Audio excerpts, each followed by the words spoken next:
What's up, everyone? Welcome to AMC Movie Talk for movie fans.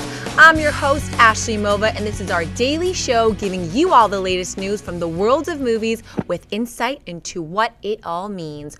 Joining me, as always, is AMC's editor-in-chief, John Campea. Hello, Ashley, and greetings, everybody. If I seem a little apprehensive, I'm a little bit nervous. I was telling Ashley earlier I'm gearing up. I've actually got my real-life hangover coming.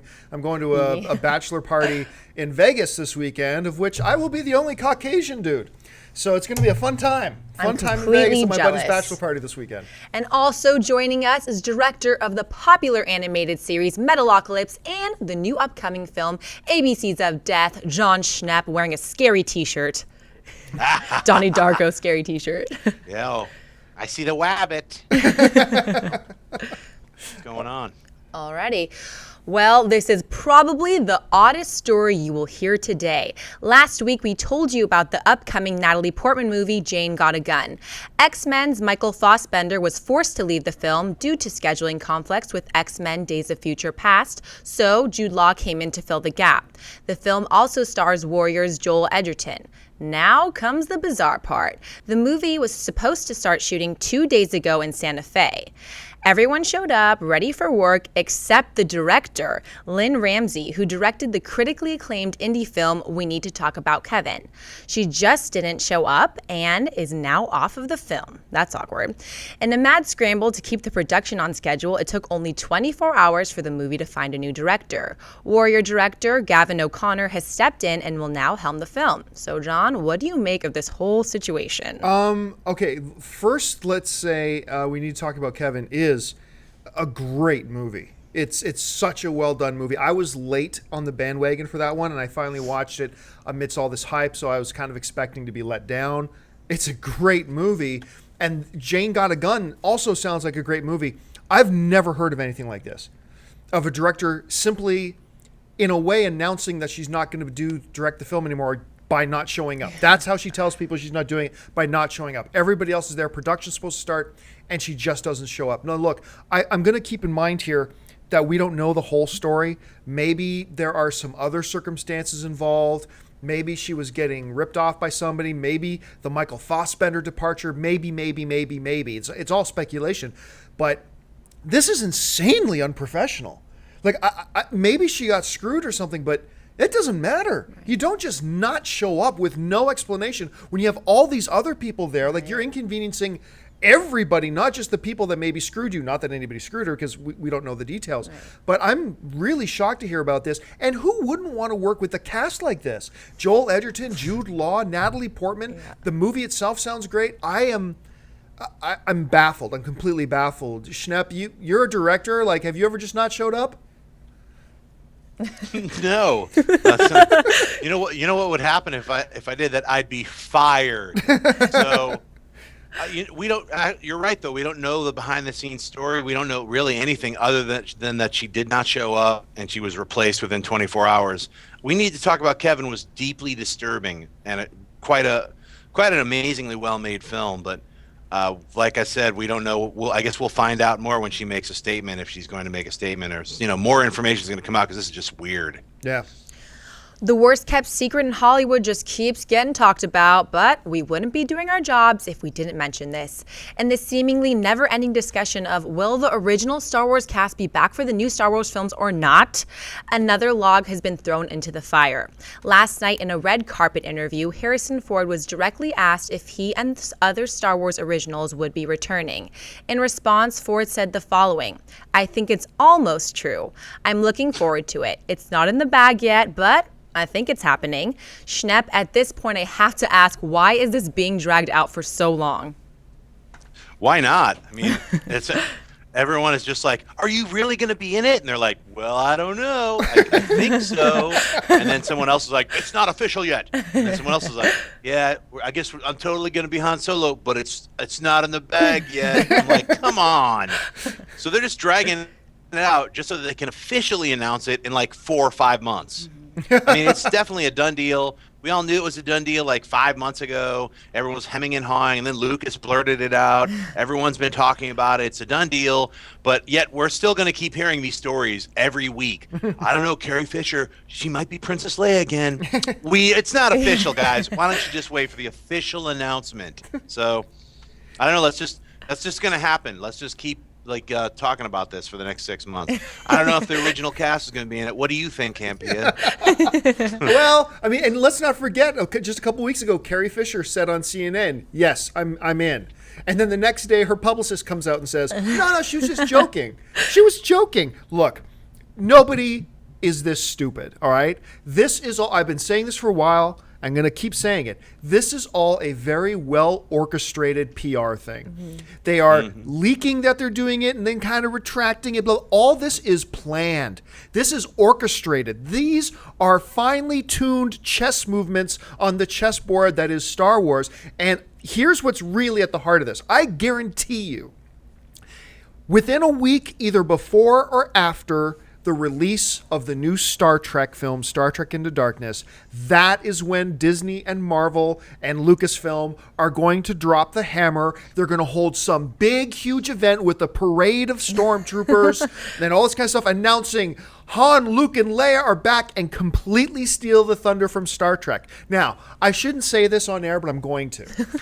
I know I have a lot of friends that work over at Disney. And after one of our shows a few weeks ago, when I proposed this plot, this conspiracy that Disney is really just trying to screw with Star Trek because they're going to make the big announcement to mess up the PR for Star Trek, a friend of mine from Disney emailed me and said, hey, that's a pretty interesting theory you got. Didn't confirm nor deny, just said, but I'm telling you, that's what it is. Right around the time that Star Trek comes out, that's when Star Wars will make this big official press announcement, and is exactly why they haven't made it official yet, because they want to steal the thunder from Star Trek.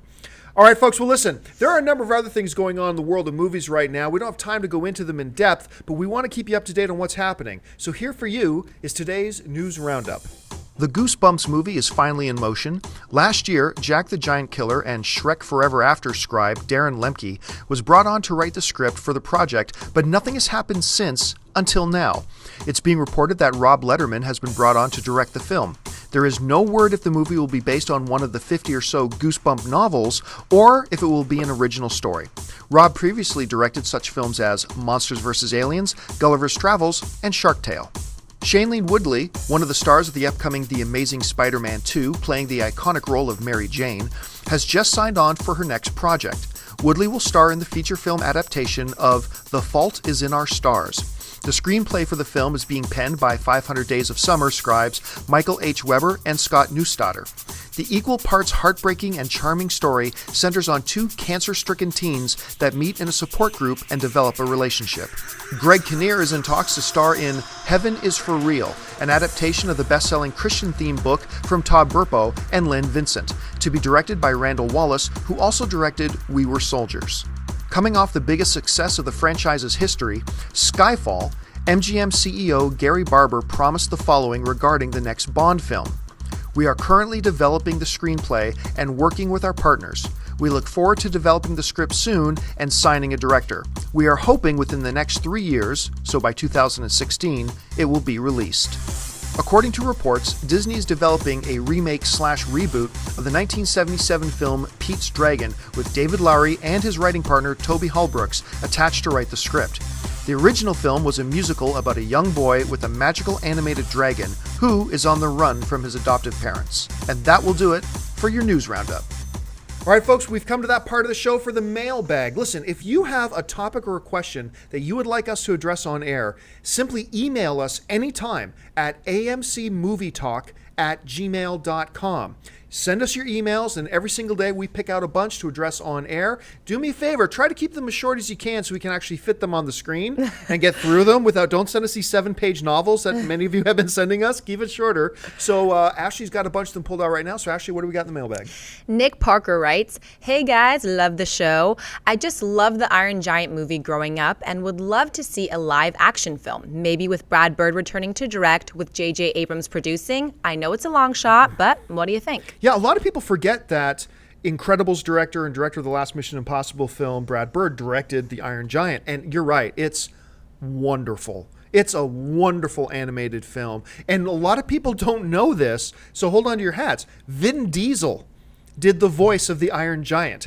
Before Vin Diesel was a big superstar, Vin Diesel did the voice of the Iron Giant, all 5 or 6 words that he said in the entire movie. But unfortunately, never happened. Brad Bird is, first of all, if you're asking if Brad Bird could do it, never happened because Brad Bird's way too busy. J.J. Abrams is way too busy. Could somebody else do it? Maybe. But Iron Giant, to me, is one of those films that is completely at home in the world of animation. I don't think it would be better as a live action film. I think it's perfect as an animated film. And as an animated film, it doesn't need to be remade. I don't think anybody has any interest in remaking it. So I don't think it'll happen. Schnepp, what do you think? Yeah, Nick Parker, very bizarre question. Just watch The Iron Giant again. There's no reason for it to ever be remade as a live action. I mean, it's great. I mean, I know some people, think about different things. Like, I have a book that I read. I'd love to see that as a movie. So I get it. You're like, I have an animated cartoon. I'd love to see a live action version. Brad Bird is like, yo, I already made that film. I'm not going to remake it again. And J.J. Abrams wouldn't do it. So I just think about it, maybe like take some photos of people and then like do a couple of still frame things for the Iron Giant version of the movie that you want to see. So Jason Button writes, "Hi guys, I love your show and I think you are awesome. Anyway, I got a question. I read in the internet that there might be a possibility for a Lethal Weapon 5. So is Warner Brothers going to release a new Lethal Weapon movie with Mel Gibson and Danny Glover in the leading roles?" I certainly hope so. I can't wait to see Mel Gibson again. What about you, Campia? Hey, look, let's be fair here for a second. Let's be fair. Gibson has done a couple of movies recently in which he was very good. He was really good in Get the Gringo, and he was really good in The Beaver. Actually, he had a really nice performance in that. With that being said, I really don't think Hollywood is ready to get over all the Mel Gibson drama. But, and hear me, listen to what I'm about to say, because this is going to sound crazy, but it's the absolute truth. A lot of people forget Hollywood was just about ready to write off Tom Cruise a bunch of years ago. And then he did that little film, Tropic Thunder, playing Les Grossman, right? And everybody loved it because he was hilarious in it. And it was everybody just forgot everything. Everybody thought he was crazy and all this kind of stuff. Everybody forgot everything. Tom Cruise was awesome again. Now listen to me. Mel Gibson has a role coming up in Machete Kills, the sequel to Machete. And I'm telling you right now, if they make Gibson hilarious in that, if he comes across as really funny, maybe a little bit self-deprecating and all that kind of crap, I'm telling you right now, there are going to be a lot of people that will be willing to just forgive and forget and let it go. And if that happens, maybe, look, there's no plans for Lethal Weapon 5. There are no plans. It's not going to happen. But we could see a resurgence. It's a 15% possibility, a resurgence in Mel Gibson if he's hilarious and they make him really funny and he's willing to poke fun at himself. In Machete, it's possible. Like, Schnepp, like, do you think that, like, if he's really good in that, could this rejuvenate him?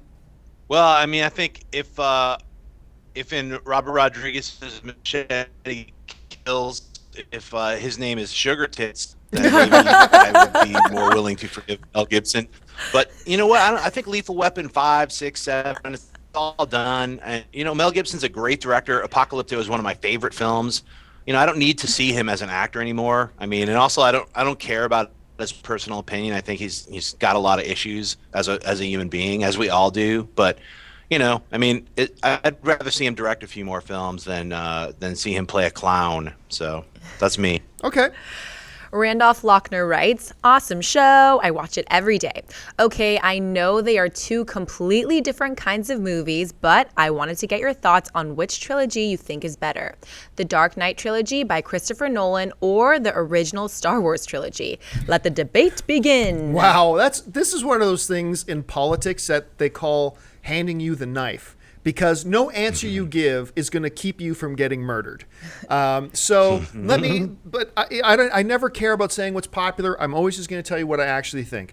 Everybody knows I had issues with The Dark Knight Rises, but I still like the film. I still like The Dark Knight Rises. The Dark Knight, the second film of the trilogy, is awesome. Batman Begins is awesome. Overall, it's a great trilogy. But come on. Star Wars is the trilogy. When people say just the word trilogy, the first thing that comes to mind is Star Wars, the original trilogy. And if you want to look at influence, look, the Batman films were great, but they haven't changed the way films are made. They haven't even changed the way its own genre was made because, Marvel came out with Avengers, just did it the comic book way as opposed to changing the way they did things because of the success of The Dark Knight. Star Wars, in almost every facet of filmmaking, changed the way Hollywood worked. It changed the way films were made. It changed the whole sci-fi genre. It is impervious to criticism. It stands the test of time. It is the trilogy. And to be honest, as much as I love the Dark Knight trilogy, because it's great, I don't even know if I'd put it in the top 5 trilogies of all time. Because in my top 5, I'd have number 1 Star Wars, the original trilogy, and then in no particular order, The Godfather, the Indiana Jones, Toy Story, and there was one other one I had, and I forget off the top of my head which one it was. So I'm not even positive I'd have the Dark Knight one in my top 5, but that's no insult because those trilogies are amazing, and so is The Dark Knight. But yeah, for me, I put Star Wars, the original, over the Dark Knight trilogy. Schnepp, what do you think? Yeah, I totally agree. There is no debate. It's just seriously like there's the Star Wars trilogy, and then there's a whole bunch of other, like the Back to the Future trilogy versus the Dark Knight trilogy is more in line with what the question would be, or even Phantasm quadrilogy versus the Aliens quadrilogy, and then chuck Batman in the middle and have them get fighting. Like, I don't think it's not even a debate. Debate over. Yeah, you know what? And I don't know if I mentioned Lord of the Rings. Lord of the Rings would be the other trilogy. Obviously, right. That's in the top of all 3 films nominated for Best Picture. I mean, that's just the way it is. So on that, send in the hate. Send it in. Yeah. I'm ready for it. Just hit John, me with it. That's more of a debate is Star Wars versus Lord of the Rings trilogies. There you go. Yeah, that's a good debate for another time. Even-keel debate. Rags751 writes, love your show. I wanted to ask if they are ever going to make a Les Grossman spinoff of Tropic Thunder. Rags 751. I have the answer for you. Rags 751. Love that name. You know what? They talked about doing a Tropic Thunder sequel. Actually, a spinoff with the Les Grossman character, and they wrote a script. And then Tom Cruise got super busy being an action hero again, so I don't think it's going to happen. I think if anything, it might be like an animated 20-minute short that you'll see some year. Yeah, I actually think it is still happening. Now, Michael Bacall, who was the screenwriter for 21 Jump Street and Project X, and one of my favorite films the last few years, Scott Pilgrim vs. the World, about 6 months ago, he came on and they charged him with writing a script, and he talked about how he was going to develop not just the angry Les Grossman, but how he became that guy, which sounds really funny. But, Tom Cruise, like Schnepp said, he's super busy. He's got a lot of projects on. I don't think the script is where they want it to be yet, but they're still working on it. So I believe that the plan is still to do a movie about Tom Cruise's Les character, but they're not ready to set a production date, set a start date, anything like that. But I do believe it's still coming. So let's keep our fingers crossed. I think they should just wait 30 years and let him play Les Grossman as without the makeup. So. And then no one will remember it anyway. I had a hard time Les Grossman. Oh, right, Tropic Thunder. It's why don't you wait till everyone forgets about the funny movie until you make a sequel? How about that? All right, folks. Well, listen, we've run out of time. Thanks so much for joining us. Listen, before you do anything else, stop what you're doing and click that subscribe button. Become a subscriber to our AMC Movie News YouTube channel. It's the best way to support the show, so by subscribing or by clicking that thumbs up button. Also, make sure you follow us on Twitter at twitter.com/AMC Theaters. Like us on Facebook at facebook.com/AMC Theaters. And listen, go on out and see a movie tonight. Head on over to www.amctheaters.com for your theater, showtime, and movie ticket information. And once again, click that subscribe button. And listen, if you want an audio-only version of this show so you can listen to us on your commute to work, look into the description of this video and you'll find links to our iTunes and our Stitcher radio. I want to thank, as always, the lovely Ashley Mova. Thank you, guys. Thanks. The equally lovely and just voluptuous Mr. John Schnepp. Hey, how come I didn't Why, get a thank you. voluptuous? Great. Well, I had to save something for John. And thank you to you guys. Listen, the most important part of the show is not what we have to say, it's what you have to say. So jump on down to the comment section and leave us your thoughts on any or all the topics we discussed today. Thanks so much for joining us. Until tomorrow, my name's John Campia for AMC Movie News. Bye-bye.